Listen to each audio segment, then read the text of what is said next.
Jadi gini, untuk kita mengetahui cara kerja syaiton, kita harus definisikan dulu syaiton itu apa. Maka ulama-ulama sepakat bahwasanya syaiton itu adalah sifat.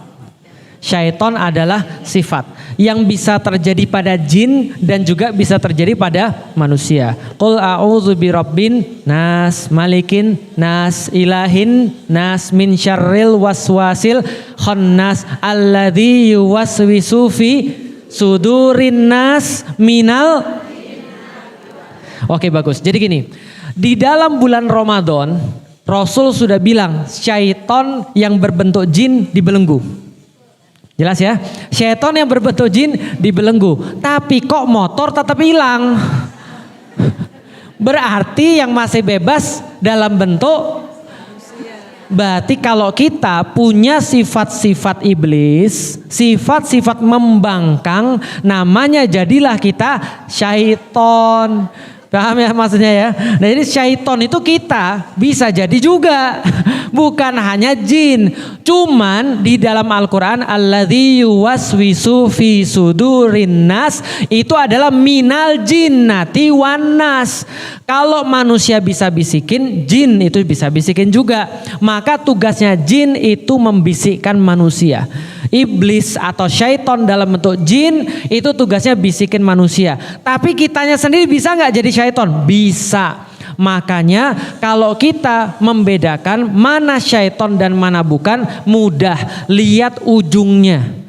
Kalau ujungnya menjauhkan kita dari Allah, maka itu pasti adalah syaiton. Mau siapapun yang bisikin, mau manusia yang bisikin, mau kita yang bisikin, ujung-ujungnya menjauhi Allah, itu adalah syaiton. Kalau ujung-ujungnya mendekatkan kita pada Allah, maka itu adalah kebaikan. Contoh. Bro, lu nggak pinjem ke bank, ini usaha lu, ini sebenarnya cuma kurang modal doang. Kalau lu pergi ke bank, dapat modal, lebih gede usahanya. Nanti kalau lebih gede kan bisa karyawannya nambah. Lah itu kan nolong orang muslim juga. Kayaknya bagus, betul? Tapi ini ujung-ujungnya buat kita ngapain nih? Ngambil riba, berarti tidak. Paham sampai di sini? Kalau ada sesuatu yang ujung-ujungnya membuat kita jauh daripada Allah, berarti ini dari syaiton. Memang susah dibedakan. Maka karena itulah betul kata ibu tadi, orang yang lebih mudah mengetahui bahwasanya dia salah adalah orang-orang yang hatinya sudah dipenuhi kebaikan. Contoh, Rasul pernah berkata begini, istafti qalbak, minta fatwa pada hatimu sendiri. Paham? Yang kayak gini kalau diomongin sama penjahat bahaya. Karena hatinya penjahat beda dengan hatinya orang gak jahat. Kata Rasul, hati itu seperti cermin.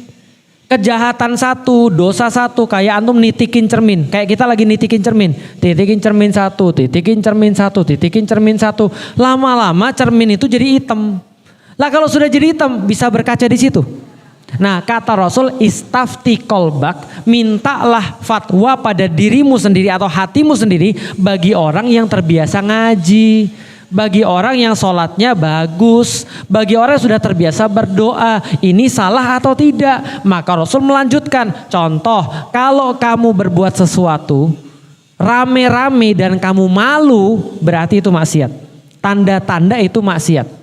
Tapi kalau kamu berbuat sesuatu rame-rame, kamu pede, itu tandanya sesuatu yang bagus. Tapi kalau mau lebih jelas lagi, tanya ulama. Karena batasannya itu ulama yang dikasih tahu, yang belajar. Paham sampai di sini? Nah, jadi kalau kita bisa simpulkan, kalau sederhananya adalah, kalau ujung-ujungnya mengantarkan kita pada maksiat, itu pasti syaiton.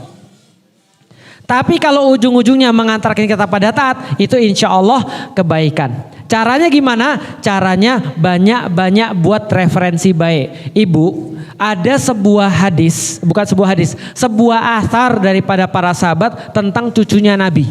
Cucunya Nabi siapa? Hasan dan Husain. Ini ada anaknya Imam Hasan. Jadi anaknya Hasan. Jadi anaknya Hasan saya lupa namanya siapa, nanti coba saya cari tahu lagi. Dia pernah dimaki-maki orang. Dimaki-maki orang, lalu ditanya, kenapa kamu gak balas? Kamu tuh dimaki-maki fitnah loh itu. Kenapa kamu gak balas saja? Ini kan sesuatu fitnah yang kamu gak pernah lakukan. Dia bilang gini, saya mau balas tapi caranya gimana? Paham nggak maksudnya? Betul, karena dia nggak pernah maki orang, dia nggak pernah punya kata-kata kotor. Artinya apa? Lihat ya, kalau Anda dimaki orang, yang muncul pertama kali itu referensi. Contoh misalnya, dasar kamu perempuan nggak tahu diri, balasannya, gitu lah kira-kira. Misuh misalnya gitu kan ya balasannya. Wow, dasar semangka tanpa biji misalnya gitu kan ya. Nah, berarti itu referensinya. Dasar berarti itu referensinya. Paham sampai di sini? Nah, kalau referensi kita yang jelek-jelek, yang keluar itu juga. Dulu ketika saya sudah masuk Islam, apa yang paling saya sering ucapkan? Wah, dasar najis. Teman saya ngomong, "Lik, jangan ngomong gitu terus lah, Lik, nggak enak dengernya." Lah kan itu kan nggak salah, iya nggak salah sih, tapi nggak enak masa orang dibilang najis, gitu kan ya. Ya dulunya lebih parah lagi, tapi ketika masuk Islam kita ganti. Wah sekarang apa? Kalau misalnya mau miso, ya udah semangka tanpa biji tadi, gitu kan ya. Atau misalnya tadi dasar durian Thailand misalnya, ya terserah. Yang penting ada referensi itu yang kita keluarin. Maka berkaca pada anaknya Imam Hasan tadi, dia mau balas maki orang tapi dia bingung. Kenapa? Karena perbendaharaan kata kotor nggak ada. Kalau perbendaharaan kata kotor ada, itu yang keluar. Bisa dipahami? Hari ini mau makan apa, Bu? Yang kepikir pasti yang ditonton, pasti yang iklan, pasti yang sudah pernah dibeli sebelumnya. Itu namanya referensi. Kan kita udah pernah bahas ya, referensi yang pertama kali muncul itu yang pasti yang paling sering didengar. Lihat nggak orang-orang masuk ke Korea? Lihat nggak orang-orang kalau andaikan nonton film Korea kayak apa? Itu kata-katanya berubah semua tuh, cinca, kayak gitu kan ya. Anyong dan segala macam kan gitu kan ya. Apa sih? Gitu kan ya. Sama kayak orang-orang yang teman-teman saya pas nonton anim gitu kan ya. Jawab telepon bukan halo, mosh-mosh gitu kan ya. Dan seterusnya, hontone dan segala macam kayak gitu-gitu. Karena dia niru. Kenapa? Karena dia dengar terus-menerus. Bisa difahami? Nah, makanya referensi itu penting. Kalau kita dalam satu masalah, kalau referensi-referensi baik yang senantiasa kita dengar, maka referensi baik akan muncul. Kalau kita terus berzikir subhanallah, walhamdulillah, wala ilaha illallah, Allahu akbar, setidaknya kalau kaget bukan astaga naga yang keluar. Gitu kan ya. Tapi yang keluar astagfirullah kah, subhanallah kah, ataukah yang lain, bukan copot gitu kan, bukan gitu. Makanya dilatih dan ini penting. Pentingnya apa? Pas lagi sakaratul maut. Karena pas lagi sakaratul maut itu yang keluar itu sudah di luar sadar. Jangan sampai yang keluar adalah percakapan drama Korea gitu kan ya.